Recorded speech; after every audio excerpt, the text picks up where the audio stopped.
welcome to For the Love of Indy. This is our first episode in the podcast, and I'm here with my mom, Nicole. My name is Evan, and we decided to start this podcast because we're really big fans of IndyCar, and I figured it would be fun to do this. So today we're just going to be doing an introductory episode, and what that's really going to entail is kind of what our IndyCar journey's been like and what you might want to know if you're a new fan.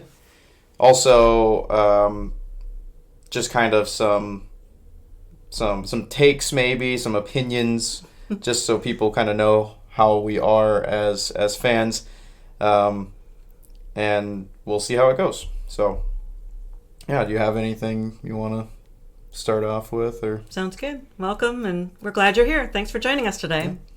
Okay, so basically how we became IndyCar fans. I don't know if you want to describe that, or like your side of the thing, or was I kind of the starting factor to it in a way? It starts with Drive to Survive. Yeah, I mean, have to admit we started with F1, watching during the pandemic and watching Drive to Survive, and realized how inspired we were by learning the stories and the backstories of the main people in F1. And of course we had our favorites, and we then transitioned to what could we see locally. And we were able to go to F1 races in Austin, Texas, because Evan was down there studying. And we went to 3 years of races down there. But in the meantime, we were getting a little uninspired by F1. It's really expensive. It's hard to go to. What can we do that's a little more local? And thought that we would give IndyCar a try at Iowa, our track here at Newton, Iowa. Yep. So we're from the central Iowa area, pretty much, and the opportunity for going to IndyCar was very interesting because somehow you knew someone that knew a way to get us free tickets. Yeah, we had a way to get some good tickets through people at Hy-Vee. Thank you very much, and we got a little discount, and we were able to go and really enjoy our first experience there. Yeah, so I think that was a really good intro because it's kind of weird. Like, Iowa doesn't get anything special. So, like, growing up here, we don't really have a lot. And so for a racing series to go out of its way to, like, come to our state was really interesting. But then also, like, we were right on the verge of really getting into racing and having interest in it. And so being able to go for free, it was kind of like, oh, let's just see how this goes. Like, what's the worst that could happen? We paid nothing. So we ended up going, and it was actually a lot of fun for an oval. And I had a lot of hate on ovals at the start, especially because I prefer more like circuits and stuff like that. But even for Newton, it was interesting. I had only been there one other time. Side story of driving a NASCAR, which was when I was younger, which was interesting. So I think it was a very good way to begin the IndyCar. And then past that, I think passively watching a couple of races here or there. I think I remember the Indy Grand Prix after Iowa, or maybe it was before, like maybe hopping it on when it was on the TV, but not really watching it too much. And then we kind of just, after the Iowa race, won, and then we did this the year after that, and it was like, okay, we like IndyCar. So, yeah, I'd say that was, and then it just went from there. So yeah, so then we pretty much got Peacock when that was a thing, and we're watching all the races, watching practices, really getting to our favorite drivers and really feeling that was a big deal. And then the next year that we went, we got autographs, and I think that was another way that we really got inspired. And we also got garage passes to go and see in the pit and see everybody getting ready for the races. So that also just brings you closer to getting to know that. I think at F1, it's like really impossible to get a signature of an F1 driver. It's super rare. But when you're doing IndyCar, you can get the opportunity for pretty much every race. They have at least an hour where they do autograph sessions.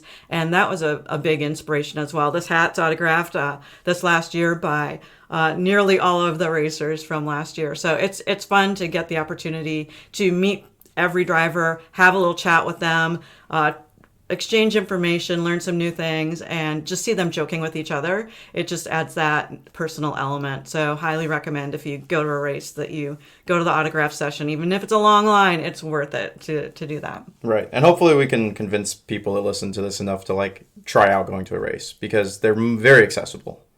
Much more so than Formula One, much so more than other series, and they're in a lot of places across the states. Like, it's a very good thing to get into. Now, some of the other people listening may not be novices at all. Some of you guys already might be IndyCar fans, and you might already know this stuff. So, again, if that's the case, then apologies, but we're kind of forming this first episode around new people that don't know anything about IndyCar, so, and kind of why we got into it. So, in terms of like how IndyCar has played into like the family, I think it's been really cool because not many people have such like passionate hobbies with their parents in Right. a lot of things, and to be able to be very much into IndyCar and Formula One, like going out of our way to go to these races and to take time on our weekends to watch the races together is really fun. Like, it's not something everyone gets to do.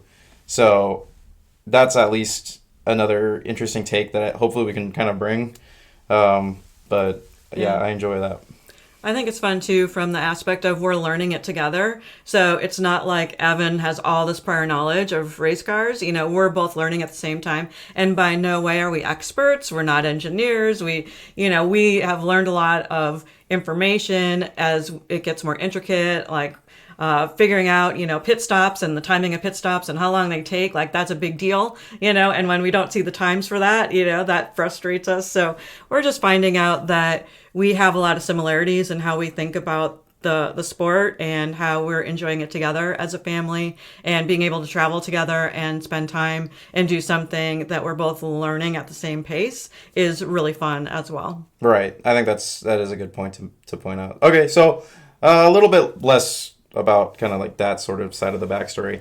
Obviously, some people might be interested in like favorite drivers, favorite teams, maybe like notable IndyCar things that we remember. And quite honestly, mine's pretty clear. I put them out in the front of the table there. Colton Herta, Romain Grosjean, David Malukas, Alexander Rossi. Like, those are kind of some top names. Kyle Kirkwood. So those are probably like some top fives. I think there's probably more you could list, but for both of us, Andretti's a really big team. Now, why might be the case, I guess. I think we both prefer like underdog teams more so than like the top players. So like anyone who's a Penske fan that might be listening to this, like, you get to have good weekends quite often, but when Andretti has a good weekend, it's like extra special because like usually they don't. Maybe one day they can be really good, and some years they have been, and some years they're not. And but usually I think the driver lineup for Andretti is kind of interesting. Usually there's some good personalities there, and yeah, I think the drivers that are a little bit more reserved or a little bit more like humble, a little bit less ego. Ego drivers I'm not a fan of. So that can be a turnoff, at least for me. And so Grosjean may be a different story, but obviously he's had some interesting experiences. But yeah, I don't know. What about you? It's been fun too, I think, gravitating a little bit for me towards previous F1 drivers that have transitioned to IndyCar. I find that that's really cool. That's where you get Grosjean. That's also where you get Rossi. I'm a big fan of listening to Rossi and Hinch on their podcast, Off Track. And so that's also plays a part, I think, in me learning more about the sport. I'm getting a little bit more listening to Connor Daly's podcast as well. So it's fun to listen to drivers' podcasts. And that's kind of why we're doing this too, is we want to have a podcast for fans and just have that fan experience, because we're big fans and we want you to be big fans and have that opportunity to join us. Yeah. There's definitely other fan podcasts out there, but from what I could tell, like, most of them, someone has experience, someone's an insider, someone's a driver, just two genuine people who spend their money that they earn on IndyCar racing. Uh, there's not as many of those, and hopefully that can be relatable in a way. So everything that we have here, we've paid for. We don't have sponsors. We're not worried about any of that stuff. We're just doing this for fun. So if you enjoy it, then hopefully you can stick around. But yeah, I'd say in terms of drivers, the F1 drivers are always interesting. With Valtteri Bottas coming from F1 potentially at some point in the future, like I'm kind of hoping for that. But you have Ericsson as well, and now he's at Andretti. And before Andretti, it was kind of like whatever, but now he's at Andretti, so we paid more attention to him. Yeah, I think I think the rookies are always kind of hard sell for me. Like going through Indy Next is cool, but rookies are just always a hard sell. Like I think you have to get through a few years before you're like I remember when we started watching IndyCar, Kirkwood was a rookie, and it's like kind of a no name, and then after that it was like, oh okay, now we like Kirkwood kind of had some time to grow. I think it's an age issue with rookies because usually they're just so young, like they don't really know what's going on, or like they're not even developed as like a human. You know what I mean? Like as a person, they don't their personality, they don't know what that they're not matured completely, right? And I think trying to sell a rookie, like someone who's like 18, is really hard when they don't really know what's going on with their life, like entirely in some cases. So, yeah, I'd say the more mature drivers are always more Yeah, it's interesting. fun. It's fun though to when you're at an event and if Indy Next is racing to watch some of those races. I know sometimes people aren't paying attention, but it is fun for me at least watching some of those races too. I am a really big fan of Jamie Chadwick, and getting to meet her and talking to some of the Indy Next drivers, realizing hey, they might be in Indy next time, and so it's fun to kind of see their progression over time as well and kind of see that development. So it just depends on how into IndyCar you get, but Indy Next is can be really fun, and those races too are kind of like when you're watching F2 where you just don't even know what's going to happen. Like in F1 you kind of have an idea of what might happen. F2 is a lot more jumbled. I feel like IndyCar has a lot more variety in the winners, and that's also kind of what drew us to watching a lot more IndyCar.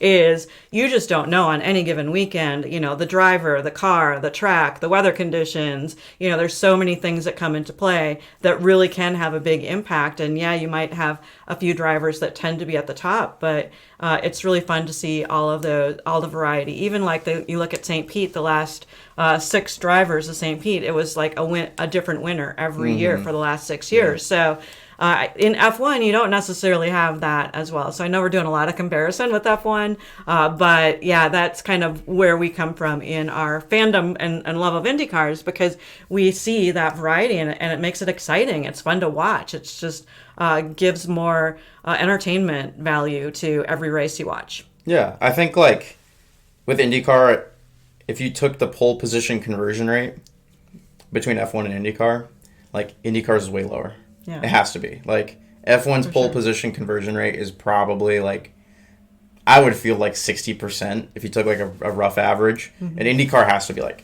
20%. It's kind of insane. So yeah, I think hopefully that helps the viewer understand kind of who we are. Now, if you're new to IndyCar, we're just going to want to cover that a little bit quickly. IndyCar, like, it's open wheel race cars. Simple as that. You can kind of see, like, from the models in front there, they don't have fenders, everything's exposed. They're running a V6 twin turbo hybrid setup now, and the hybrid's kind of a little bit of a new thing coming in from last year. That must be kind of noted on. Let's see. What else? They're spec cars. So like they're all have to meet the specifications, and so it's not like they're all designing their own car per se. It's a little bit different too that way. Right, yeah. Like they're given all the same chassis. Right. And then it's like how much can you adjust on that chassis? You can adjust your front wing aerodynamics, your rear wing aerodynamics, your camber, your toe suspension setup. And that's about it. And then Honda and Chevy produce the motors, and that has different variations. The Chevy motor might be better at a certain track than the Honda motor. Typically, Chevys are better on ovals. Hondas are better on your street circuits and your tracks, your standard tracks. So that's a little bit of interesting. And then, like I said, you have ovals and you have street circuits. So there's more variety of tracks, I would say, than Formula One, because those are just kind of street circuits and like setup tracks. Right. But the ovals take something to understand. They're a little bit, because it's just turning left. It's like, it's a little bit more than turning left, and we'll probably talk about that once we cover an oval race. But it's very interesting to think about how those can play into different drivers' strengths as well. So, Connor Daly, like she mentioned earlier, like he has a podcast. He's pretty much really good on ovals, and his other tracks, not so much. So you kind of have teams deciding which they want to be better at, and you have a decent split. I think it's about half ovals, half other tracks. Yeah. And the ovals also have variation in the lengths, and like Iowa's known as the fastest short track oval, and then you've got other ovals that are, like double the size or have just different angles and different approaches and differences to them. So it's fun to see that even once you start watching the ovals, you can see some of that variation, and you can see some of that if there's going to be 2 lanes or 3 lanes on the oval and how they can pass and really, make it more into an interesting race versus just following each other single file. So you see a lot of variety there. For key races, like if you're going to watch anything, obviously the Indy 500 is the biggest one, and that is a big oval race. It's at Indianapolis Motor Speedway, and it's kind of like this big hype event. It's known to be like the biggest racing event in the world of any given year. I mean, there's other ones that people try to claim, like Talladega, like NASCAR tries to say Talladega is their big racing event, but like it's Talladega, it's NASCAR. F1 tries to claim Monaco is their big thing, but it's like, it's Monaco. It's usually a boring race. Like the Indy 500 is pretty insane. It's definitely worth watching. We'll have probably some hype episodes or like some pre-discussions to that. I think there's a lot of good stuff to cover there, and it's literally, they made a documentary show called 100 Days to Indy, and it's literally 100 days to the Indy 500. That's the point of the show. After the Indy 500, there's still a great season, and they don't cover it. So yeah. That's when the season gets good, with the driver competition and who's gonna actually win with the series, and so it's a lot of fun to watch past the Indy 500. But I know May is the big time for IndyCar, and that's when it gets a lot of recognition. And I think this year too, with Fox taking over with the network to watch, you can watch on Fox and FS1 with all the practices. There's some challenges with maybe watching some of it with streaming, but if you got regular TV, you get to watch with Fox. And even they said St. Pete, they went up to it's like 1.4 million viewers, which was a really big jump from the previous season. So there's definitely more hype. They had commercials in the Super Bowl, which was a big deal, and so they're doing a lot more putting the name out there and getting people on board with the new network. And so a lot of the drivers are really happy with how the new network is going. I know watching the first race, there's definitely some improvements, and they know there's improvements to make, but we're excited for how that progresses throughout the season. Yeah, and we'll discuss kind of like issues with Fox, I'd say, that we've seen so far, like in our coverage of St. Pete, and it's going to be late because we're filming this like right before thermal. Yeah. But we're still going to cover St. Pete because I figure it's like, let's try to see if we can get that done. In terms of other notable races, St. Pete is a notable race. That's the season opener every year. I don't know when they started that, if that one has a long-standing tradition as the opener.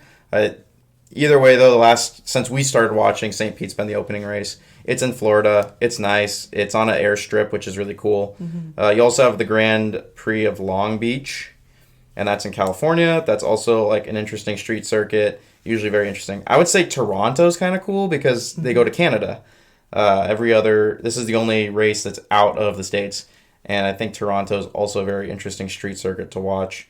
Of course, another key race that we would mention is Iowa. I think is usually very interesting, except for last year. But it's typically very hectic because it is 7/8 of a mile oval, and usually ovals are over a mile easily. So it's very hectic. So let's see, big teams, big drivers, people to note. Like I said, there's you have Penske, which is kind of the top dog. You would have Chip Ganassi Racing, which is usually competing with Penske, and then you have kind of the smaller teams like Andretti and McLaren. So if you know F1, then you know that McLaren kind of transferred over to IndyCar at some point and brought the same color scheme, everything like that. You also have Hunkelsalager Racing, Dale Coyne Racing, Ed Carpenter Racing, a lot of smaller teams like that usually have only 2 cars and struggle their way through the year every year. So, what about drivers? Who would you say? For like just big drivers to note, probably Newgarden. Yeah, I mean, I think you look at, well, at first, Alex Palou, just because he's won the last seasons and he's kind of the driver to beat. He's very calm, cool, and collected, and he can kind of come from the back. I think one of the fun things about drivers is you have such an age range. So you've got drivers from 18, 19 years old all the way up into their mid 40s. And so you've got drivers like Scott Dixon, who've been around for a really long time, or Will Power. And so they're, I think, notable just for the longevity, and they're just going and going, right? And then you've got, I think Newgarden and Scott McLaughlin. I think, Will Power is usually like another big one that Yeah. there's a lot of fans for. And then you have the McLaren team, Pato Award. Yeah, Pato's huge. Colton Herta's a big one. Who else would you say is like really big, that has a big crowd every time? I'm trying to think. Who do you see the jerseys for, right, when you go to the races? Not VK. That's our joke. We like VK. We like VK, but like no we one like wears the VK underdog. stuff. Yeah. Yeah, I think those are some names to note. So I mean, you can go out there if you're new and maybe look through that, and you'll see those names, and you can maybe pick some drivers. Watch 100 Days of Indy. If you really are interested in IndyCar, like, for sure, watch 100 Days of Indy. It's a docu-series, and it kind of goes into like the personal lives of these drivers a little bit better. Right. It doesn't cover all of them. They've only done 2 seasons, but it does show you kind of who these people are. It puts a personality to the name. Mm-hmm. So it's not just a name in a car with random sponsors on it. Like, you know who the person is. And that's the only way you can really get into racing, in my opinion, is if you are interested in the driver as a person, you will be interested in racing. Right. And picking a team and picking a driver and going with that, and even picking 2 or 3 of your favorite drivers from different teams, because then that helps you to kind of spread the love a little bit, because every week you don't know who's going to win, but one of your favorite drivers might.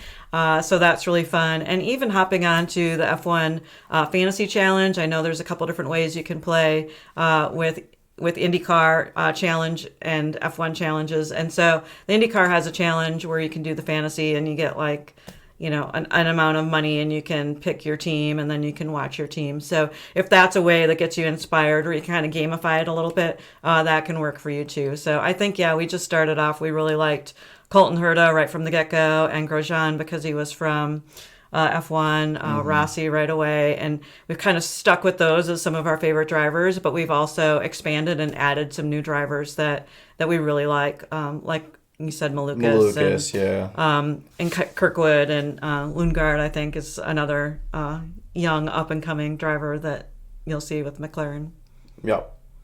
Well, I think in terms of where this episode is at, it looks like we are at the short and sweet. We're kind of at the 25-minute mark, I'd say. Yeah. Under a half hour. We're not sure how long these episodes are going to be going forward. It's only on YouTube right now, so just just play it in the background like any other podcast. You don't have to watch us here. But YouTube is free. It's easy to access. That's why we're starting there. If we can actually build a following here, then we'll try to push to Spotify and Apple Music and all that sort of stuff. If you are interested in IndyCar, if you have any questions, leave a comment. I'm willing to answer kind of any comments. We're very early on right now. So if there's actually any questions, then just feel free to throw it down in the description. Someone will let you know. Or otherwise, use Google, Google's a great resource. Some people forget that. Uh, let's see. Next episode, we're probably going to be talking, looks like, a little bit more about our season predictions, since we're still kind of early season, and maybe some hot takes and things like that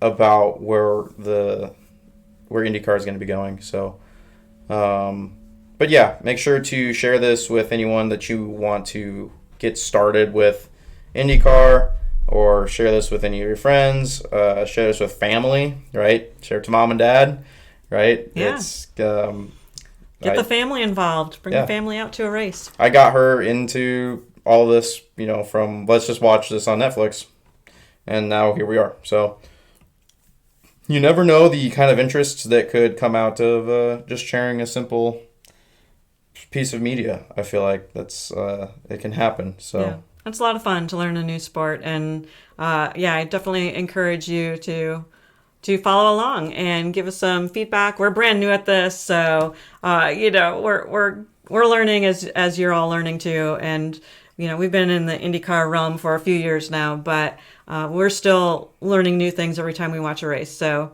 we really like to pass that knowledge along and have you join us along the ride. Yeah, absolutely. I think that's the biggest thing to note is we're not professionals.